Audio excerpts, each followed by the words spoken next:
मोक्षमार्गस्य नेतारं भेत्तारं कर्मभूभृतां ज्ञातारं विश्वतत्त्वानां वन्दे तद्गुणलब्धये।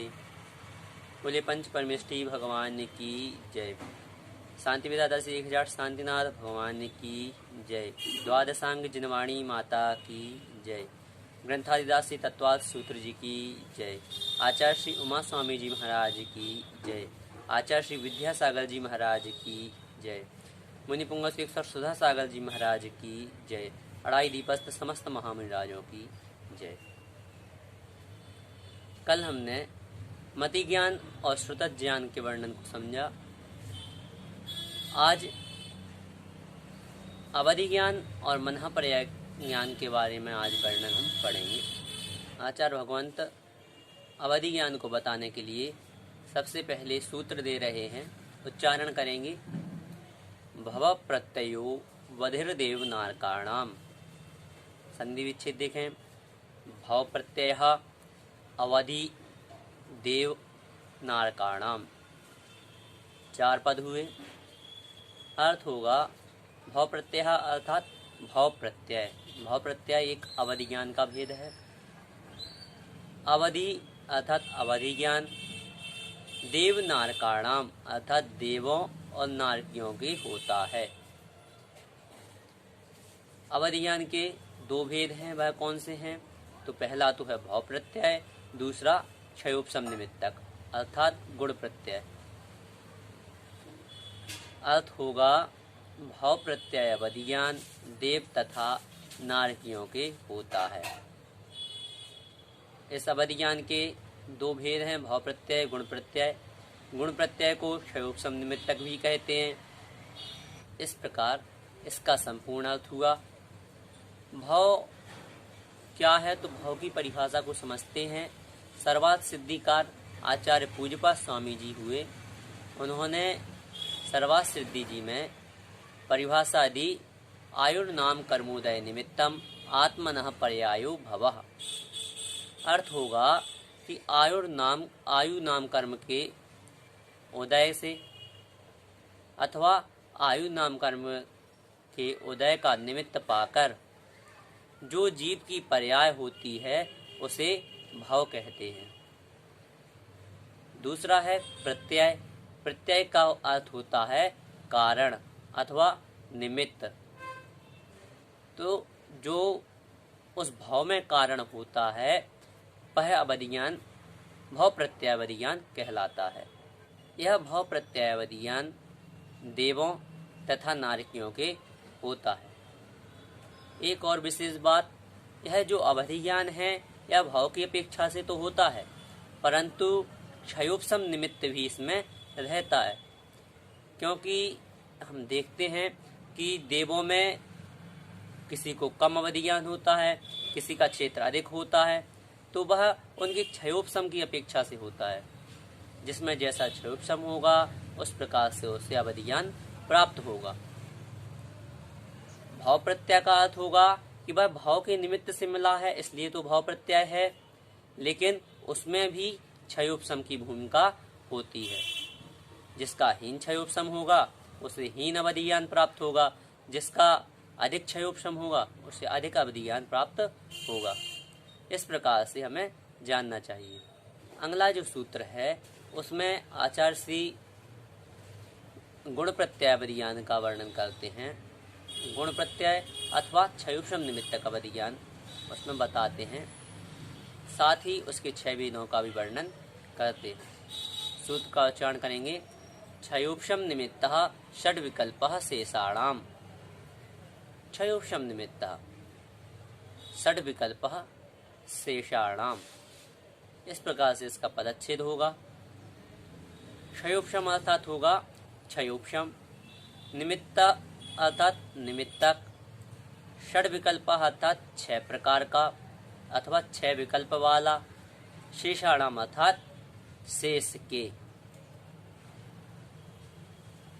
संपूर्ण अर्थ होगा 6 विकल्प वाला जो अवधि ज्ञान है अथवा 6 प्रकार का जो अवधि ज्ञान है, ऐसा क्षयोपशम निमित्तक अवधि ज्ञान शेष अर्थात मनुष्यों और त्रियंचों के होता है।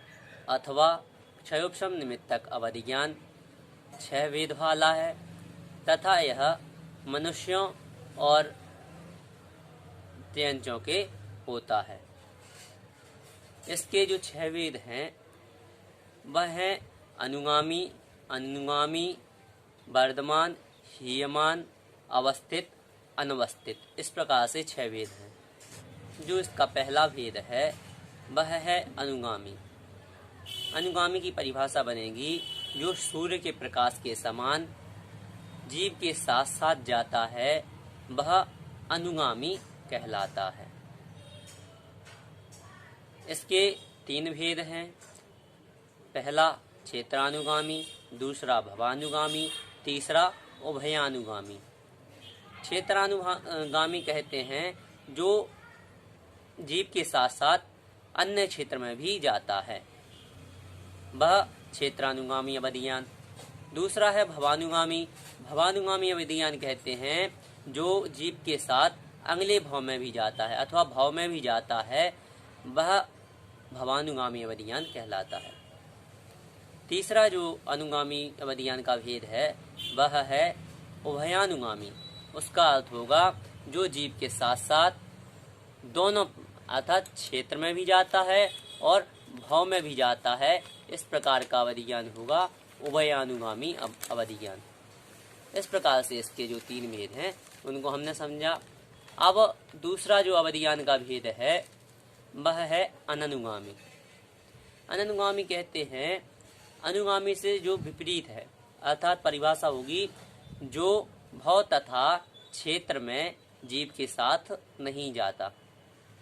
इसके भी वही 3 भेद हैं, क्षेत्रानुगामी, भवा अननुगामी, उभया अननुगामी। इस प्रकार से इसके भी 3 ही भेद हैं। पहला जो है क्षेत्र अननुगामी, उसकी परिभाषा बनेगी जो जीव के साथ क्षेत्र में नहीं जाता है, अन्य क्षेत्र में नहीं जाता है। भाव अननुगामी की परिभाषा होगी जो जीव के साथ अन्य भाव में नहीं जाता है। और अंतिम है उभय अननुगामी। इसकी परिभाषा बनेगी जो जीव के साथ दोनों अर्थात क्षेत्र में भी नहीं जाता है और भाव में भी नहीं जाता है। इस प्रकार हमने तीनों की परिभाषाओं को समझा। अब जो तीसरा भेद है अवधिज्ञान का वह है वर्धमान। वर्धमान अर्थात होता है जो शुक्ल पक्ष की पूर्णिमा की तरह नित्य प्रति वृद्धिंगत होता रहे अथवा वृद्धि को प्राप्त होता रहे, बढ़ता रहे। शब्द शाब्दिक अर्थ ही वर्धमान का होता है बढ़ना। चौथा जो है वह है हीमान। हीमान की परिभाषा होगी जो कृष्ण पक्ष के चंद्रमा की तरह ह्रास को प्राप्त होता रहे, घटता रहे, वह होगा हीमान।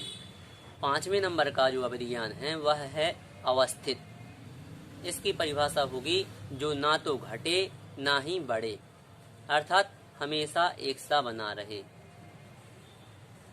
वह जो अवधिज्ञान है वह कहलाता है अवस्थित, मतलब जो एक जगह स्थित हो जाए। अनवस्थित मतलब जो जल की तरंगों के समान हमेशा घटता बढ़ता रहे, वह कहलाता है अनवस्थित नाम का अवधिज्ञान। जल की तरंगें जैसे ऊपर नीचे होती हैं, जिस प्रकार लहरें ऊपर नीचे होती हैं, उसी प्रकार से यह अवधिज्ञान होता है। अवधिज्ञान के मुख्य रूप से 3 भेद जो हैं वह भी आचार्यों ने कहे हैं, उन्हें भी हम समझते हैं। उसमें पहला है देशावधि, दूसरा है परमावधि, तीसरा है सर्वावधि। जो देशावधि नाम का अवधिज्ञान है वह अविरत सम्यक दृष्टियों के होता है, अर्थात जो अविरत सम्यक दृष्टियों के होता है, अर्थात जो चतुर्गुण स्थान हैं उनके होता है, वह देशावधि अवधिज्ञान कहलाता है। परमावधि अवधिज्ञान जो है जो असंख्यात लोक प्रमाण संयमी मनुष्य की होता है, वह परमावधि अवधिज्ञान है। सर्वावधि अवधिज्ञान जिसे कहते हैं जो परमावधि से भी अधिक होता है, अथवा जिसमें परमावधि से भी अधिक ज्ञान होता है उसे परमावधि अवधि ज्ञान कहते हैं। देशावधि अवधि ज्ञान जो होता है वह भव प्रत्यय होता है, अर्थात जैसे देव और नारकियों के हम देशावधि अवधि ज्ञान मानेंगे, उनके चौथा गुण स्थान से अधिक नहीं बनता। इस प्रकार से और परमावधि और सर्वावधि का यह गुण प्रत्यावधि ज्ञान कहलाता है। इस प्रकार हमने इस सूत्र को भी जाना। अगले सूत्र में आचार्य भगवान मनः पर्याय ज्ञान के बारे में वर्णन करते हैं और उसके दो भेदों को बताते हैं। सूत्र का उच्चारण करेंगे, ऋजु विपुलमति मनः पर्यायः। संधि विच्छेद होगा, ऋजु विपुल मति मनः पर्यायः।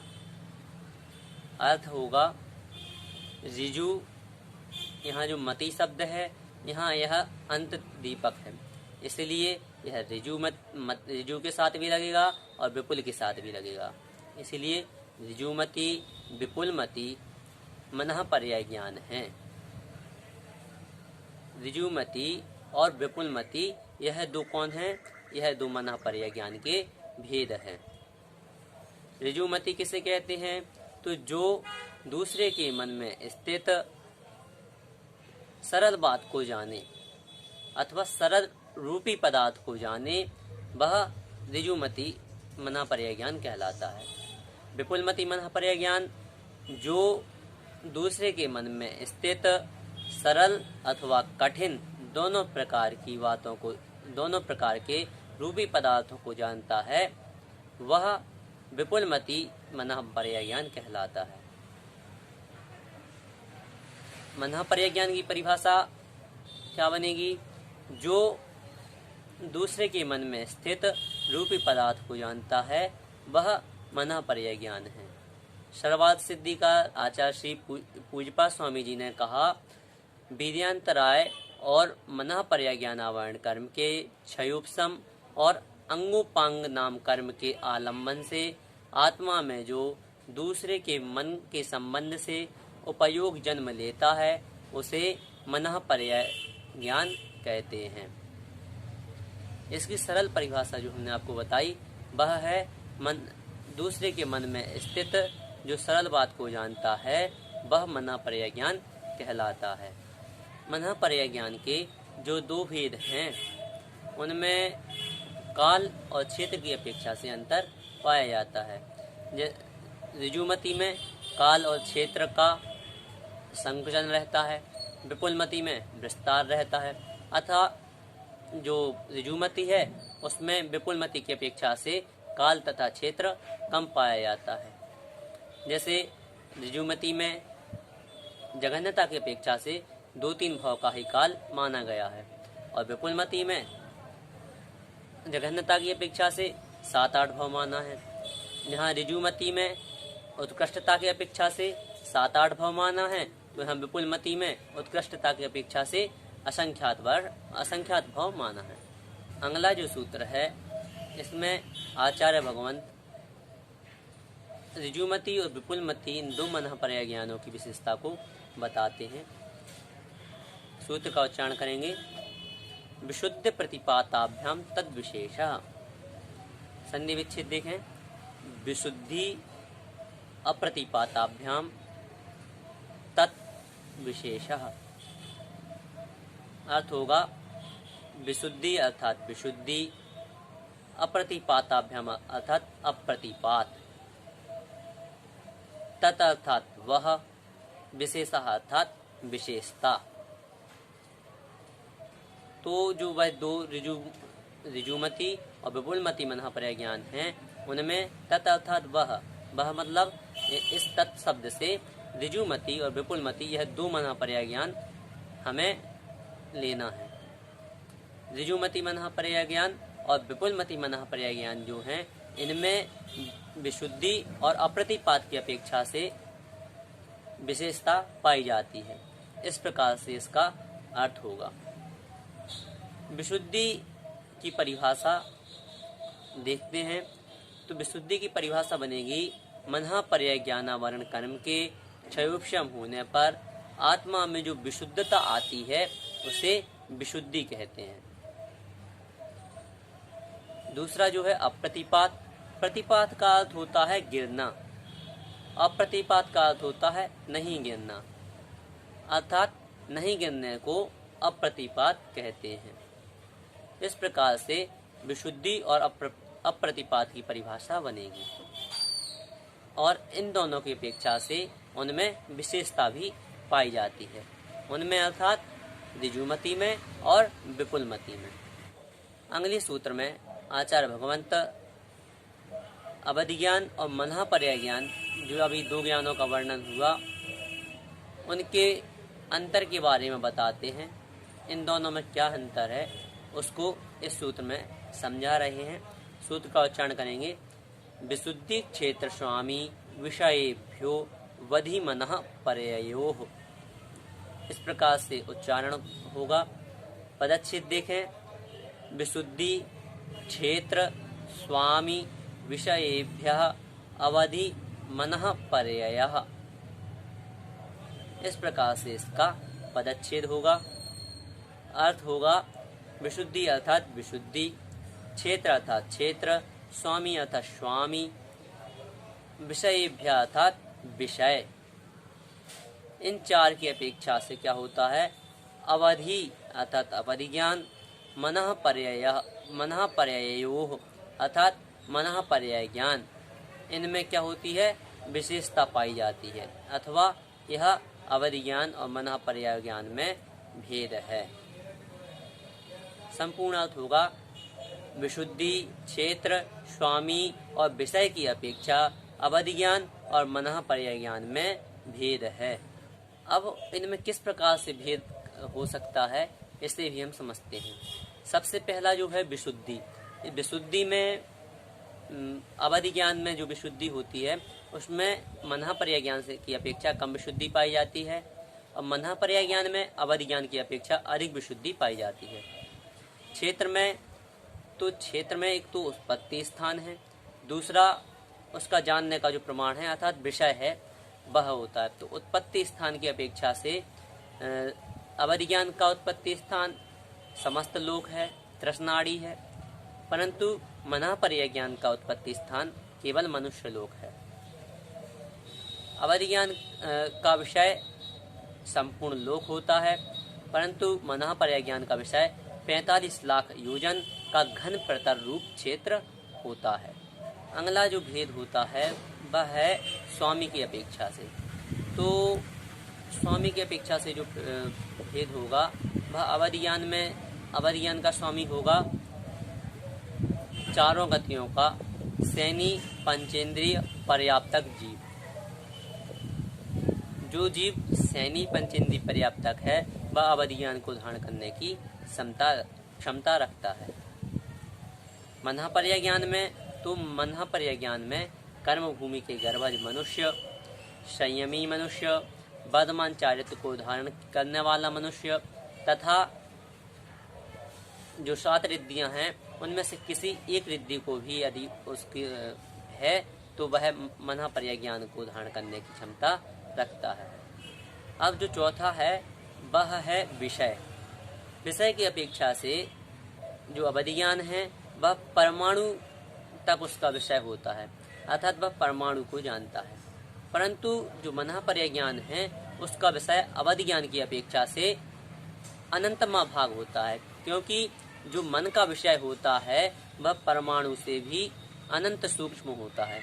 इसीलिए जो मनः पर्याय ज्ञान का विषय है वह अवधि ज्ञान की अपेक्षा से अनंत गुना अधिक है। इस प्रकार से हमें यह समझना चाहिए।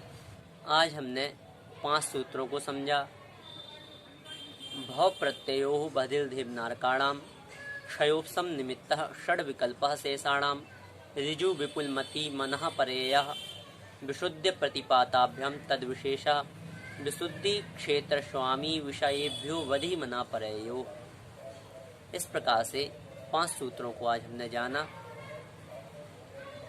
जो विशुद्ध शब्द है, जो आज का चौथा सूत्र हमने पढ़ा था, सूत्र नंबर 24, उसमें जो विशुद्ध शब्द है उसमें से विशुद्ध प्रतिपाताभ्याम जो पदच्छेद हुआ था विशुद्धि अप्रतिपाताभ्याम, इसमें संधि होने के कारण ई को या हुआ। इस प्रकार से यहाँ यण संधि हुई और यण संधि होने के कारण ई को यहाँ या हुआ। आपकी जो भी जिज्ञासा है आप हमें भेज सकते हैं। आप हमें YouTube चैनल पर भी कमेंट के माध्यम से बता सकते हैं अथवा हमारे WhatsApp नंबर भी आप हमें जिज्ञासाएं भेज सकते हैं। जय जिनेंद्र।